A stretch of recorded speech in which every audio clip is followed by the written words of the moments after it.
नमस्कार मेरे प्यारे दोस्तों, आप सबका स्वागत है मेरे YouTube channel life without medicine में। दोस्तों, आज जिस विषय पे मैं चर्चा करने आया हूं वो डिजीज है डिप्रेशन। डिप्रेशन एक मानसिक बीमारी है जो कुछ समय के लिए रहती है और फिर ठीक हो जाती है, लेकिन कुछ लोगों में यह बहुत ही जटिलता से रहती है, बहुत लंबे समय तक रहती है, जिसके कारण उन लोगों का लाइफ जो है डेली रोजमर्रा की जो जिंदगी है वो बहुत ही प्रभावित होती है और उसका असर उनके फैमिली पे भी पड़ता है। जैसा कि आपको पता है कि कोरोना महामारी के बाद बहुत लोगों को बहुत तरह की तकलीफें हुई। किसी का जॉब गया, पैसे की दिक्कत हुई, किसी के फैमिली में बहुत सारे लोग डेथ कर गए, तो उसके कारण भी डिप्रेशन बहुत सारे लोगों को हुआ और स्थिति ऐसी बिगड़ती चली गई कि बहुत सारे लोगों ने सुसाइड का रास्ता अपनाया। तो आज हम लोग इस विषय पे बात करेंगे कि डिप्रेशन क्या है, डिप्रेशन क्यों होता है, इसके लक्षण क्या हैं और इसकी ट्रीटमेंट क्या है। तो डिप्रेशन का सटीक कारण जो है अभी तक नहीं है कि हाँ किस कारण से नॉर्मली डिप्रेशन होता है। नॉर्मली इसका ट्रीटमेंट जो है वो लक्षण के हिसाब से किया जाता है, लक्षण के आधार पर इसका जो है नॉर्मली उपचार किया जाता है। कुछ लोगों में जो है ये जेनेटिक होता है, अनुवांशिक होता है, उसके माँ बाप को है, दादा दादी को है, नाना नानी को है, माता को है, पिता को है, तो बच्चों पे भी इसका असर जो है नॉर्मली होता है। डिप्रेशन या फिर एंजाइटी जैसी जो प्रॉब्लम है वो हो जाती है। बहुत सारे लोगों में पारिवारिक समस्या के कारण होती है, हमेशा झगड़ा, लड़ाई, आर्थिक तंगी, इसके कारण भी डिप्रेशन होता है। या फिर युवा वर्ग में अफेयर्स का टूट जाना, इस तरह के प्रॉब्लम्स के कारण भी डिप्रेशन होते हैं। युवावस्था जो है इस तरह के परेशानी को ज्यादा झेल रहे हैं। तो आपको बताते चलो कि पूरी दुनिया में वर्ल्ड हेल्थ ऑर्गेनाइजेशन के अनुसार 30 करोड़ से ज्यादा लोग जो हैं वो डिप्रेशन के मरीज हैं। तो डिप्रेशन के लक्षण क्या हैं? डिप्रेशन के लक्षण अलग अलग तरह के, तो चलिए जानते हैं विस्तार से इसके लक्षण के बारे में, डिप्रेशन के लक्षण के बारे में। सबसे पहला जो लक्षण है, आप नॉर्मली डिप्रेशन वाले पेशेंट को देखते होंगे कि थकान महसूस हो जाता है, थोड़ा सा काम किए थकान महसूस हो जाता है और ज्यादा सोचते रहते हैं, तो लेटे लेटे भी, आराम करते करते भी थक जाते हैं, या फिर किसी टॉपिक के बारे में लंबे समय तक डिस्कस करते रहते हैं। उदासी जो है डिप्रेशन के पेशेंट में उदासी बहुत ज्यादा रहती है। नॉर्मल सा बात है कि अगर एक ही सब्जेक्ट के बारे में ज्यादा सोचते रहेंगे, एक ही टॉपिक के बारे में ज्यादा सोचते रहेंगे, तो उदासी जो है वो नॉर्मली होगा। बेचैनी जो है, घबराहट हो जाती है, बेचैनी हो जाती है, किसी भी चीज को लेकर के सोचते हैं तुरंत परेशान हो जाते हैं। इस तरह की प्रॉब्लम जो है डिप्रेशन और एंजाइटी वाले पेशेंट में नॉर्मली देखा जाता है। इसके अलावा चिड़चिड़ापन, छोटे छोटे बातों पे गुस्सा हो जाना, छोटे छोटे चीजों पे परेशान हो जाना, छोटे छोटे बातों पे झगड़ा कर लेना, चिड़चिड़ापन जो है नॉर्मली डिप्रेशन के पेशेंट में आपको देखने को मिलेगा लक्षण। क्रोध आना, गुस्सा आना, तुरंत ही हाइपर हो जाना, किसी किसी टॉपिक्स पे बहुत ज्यादा गुस्सा हो जाना, है ना, इस तरह की लक्षण जो है, हाइपर हो जाना, गुस्सा हो जाना, इस तरह के लक्षण नॉर्मली आपको देखने को मिलेंगे। दुख होना, बहुत सारे लोगों में ऐसा है कि छोटी छोटी बातों पे भी दुख हो जाते हैं, दुखी हो जाते हैं, है ना। हताश हो जाना, बहुत सारे लोग ऐसे हैं कि मतलब हाँ मेरे से जो है वो नहीं होगा और वो हताश हो जाते हैं। बहुत सारे लोगों में कि सोचने की जो कैपेसिटी होती है, डिसीजन लेने की जो कैपेसिटी होती है वो नॉर्मली नहीं होती है, तो डिसीजन मेकिंग नहीं हो पाते हैं। ये भी एक डिप्रेशन एंजाइटी वाले पेशेंट में नॉर्मली होता है। सोचने की जो क्षमता होती है वो कम होने लगती है धीरे धीरे, ये चीज है।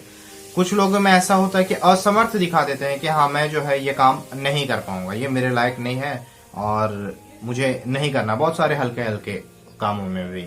कुछ लोग जो है डिप्रेशन के कारण बिना गलती के भी खुद को अपराधी मानते हैं, सोचते हैं कि हाँ मेरे कारण ही जो है ये प्रॉब्लम जो है क्रिएट हुआ है।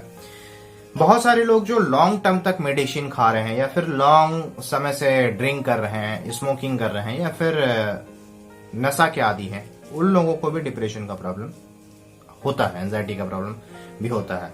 अब क्या है कि लंबे समय तक कोई ड्रग खा रहा है या फिर नशा का सेवन कर रहा है तो उसके हेड में दर्द रहेगा ही, बॉडी में पेन रहेगा ही।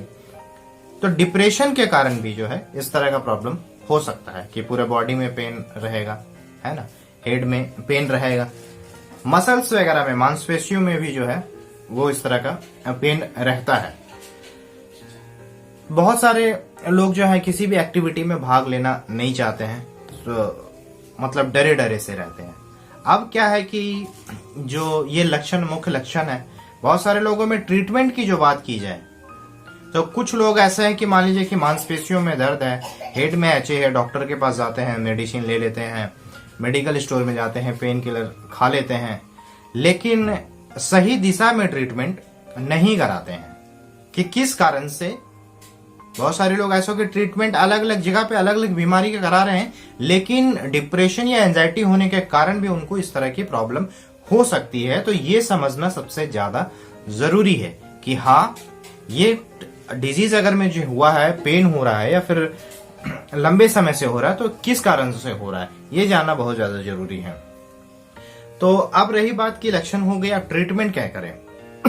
तो ट्रीटमेंट के लिए सबसे पहले तो आप अपने नजदीक के जो भी मनोचिकित्सक हैं, आप उनसे मिलिए, साइकोथेरेपी कराइए, टॉकिंग थेरेपी जो है वो कराना बहुत जरूरी है। जरूरत पड़े तो ब्लड टेस्ट की भी जरूरत पड़ सकती है। और क्या क्या सावधानी रखा जाए, तो सावधानी रखने में मैं यही कहूंगा कि जो भी डिप्रेशन के पेशेंट है, सबसे पहले आप अपने प्रॉब्लम्स को दरकिनार कर दीजिए कि हाँ, प्रॉब्लम सबके साथ हो सकती है ना, लेकिन प्रॉब्लम्स को लेकर के उतना सोचना नहीं है, क्योंकि लाइफ में कोई भी चीज परमानेंटली किसी के लिए नहीं है, लाइफ ही परमानेंटली नहीं है। तो एसेट्स हो, चाहे मनी हो, मनी लॉस हो, या फिर फैमिली का किसी पर्सन का लॉस हो, तो परमानेंट यहाँ पे कुछ नहीं है लाइफ में, ठीक है। इस चीज को दिमाग में बैठा ले, अपने लाइफ को इंपॉर्टेंट समझे, क्योंकि आप अगर डिप्रेस्ड रहेंगे उसका असर आपके बॉडी पे पड़ेगा और आपको डिजीज होगी, और आपको डिजीज होगी तो उसका असर आपके पैकेट पे पड़ेगा और आपके फैमिली पे भी पड़ेगा। तो सबसे पहले आप डिप्रेशन से दूर रहने के लिए अच्छे अच्छे दोस्त बनाएं, अपनी प्रॉब्लम्स को अपने फ्रेंड्स के पास शेयर करें, जो सुन सकते हैं, समझ सकते हैं आपकी बातों को, उनसे चर्चा करें। अपने दिल की बात जो है, जो दबा के रखते हैं, उसको दबा के रखने की जरूरत नहीं है, उसको शेयर करें। अच्छी अच्छी स्टोरीज पढ़ें। सोने से पहले 1-2 घंटे पहले टीवी को बंद कर दें। मॉर्निंग और इवनिंग वॉकिंग करना बहुत जरूरी है। हेल्दी खाना सबसे ज्यादा जरूरी है कि आप क्या खा रहे, क्या पी रहे, ये बहुत इंपॉर्टेंट है ना। दूसरा चीज क्या है कि अगर आपको कमजोरी जैसा हमेशा फील होता है, तो मैं कुछ एक्यूप्रेशर पॉइंट्स आपको बताता हूं जो आपको बहुत ही फायदा करेगा। फर्स्ट, फिंगर का ये पार्ट्स देख रहे हैं, ये ब्रेन का होता है, यहां पे आप प्रेस कर सकते हैं। एनर्जी लॉस हो रहा है आपका, आपको लगता है कि बहुत कमजोरी, वीकनेस है, ये वाले पॉइंट्स पे आप दोनों हाथ पे प्रेस करेंगे तो ये आपको एनर्जी दिलाएगी। यहां वाले पॉइंट्स एक, और एक यहां वाले पॉइंट्स, ये दोनों पॉइंट्स को जो है आप बारी बारी से प्रेस करेंगे। बहुत ज्यादा वीकनेस लग रहा है, कमजोरी जैसा लग रहा है, अच्छा नहीं लग रहा है, सबसे पहला काम बोथ हैंड में प्रेस करना है, क्लैपिंग करना है। क्लैपिंग करने के बाद में जो है आपको बोथ फिंगर को इस तरह से रगड़ना है, दोनों हाथ को रगड़ना है। ये फिंगर को आपको दबाना है जोर से, रिस्ट को मालिश करना है। आपको तुरंत एनर्जी जैसा लगेगा, गर्मी जैसा लगेगा, ये करना है। प्राणायाम एक्सरसाइज करना बहुत जरूरी है। प्राणायाम में आप अनुलोम विलोम प्राणायाम कर सकते हैं, भ्रामरी प्राणायाम कर सकते हैं, योगासन कर सकते हैं, तो ये आपके मेंटली डिप्रेशन को कम करेगा। दूसरी चीज क्या है कि आप लाइफ को एंजॉय करेंगे तो ही आपका डिप्रेशन कम होगा, क्योंकि कुछ ऐसा जादू का चीज नहीं है कि आपके प्रॉब्लम्स को सडन ठीक कर सकता है। आप खुद ही ठीक कर सकते हैं अपने प्रॉब्लम्स को। और आप अगर फिट रहेंगे तो नॉर्मली सा बात है कि आपका शरीर भी फिट रहेगा। और इंजॉय करते रहिए तो डिप्रेशन कम होगा। तो आप अपने हालात को खुद ही दूर कर सकते हैं और डिप्रेशन से बच सकते हैं। उम्मीद करता हूं आपको मेरी यह जानकारी पसंद आई। अगर मेरी यह जानकारी पसंद आई तो कृपया मेरे चैनल को सब्सक्राइब करें, मेरे वीडियो को लाइक करें, और कोई प्रॉब्लम्स है तो कमेंट्स भी कर सकते हैं आप। उम्मीद करता हूं आपको मेरी जानकारी पसंद आई होगी। और फिर से मिलूंगा नई बीमारी के साथ में, नए डिजीज के साथ में और उसके इलाज के साथ में। तो डिप्रेशन से दूर रहने के लिए सबसे पहला चीज कि एंजॉय करते रहें। फिर से मिलेंगे। जय हिंद।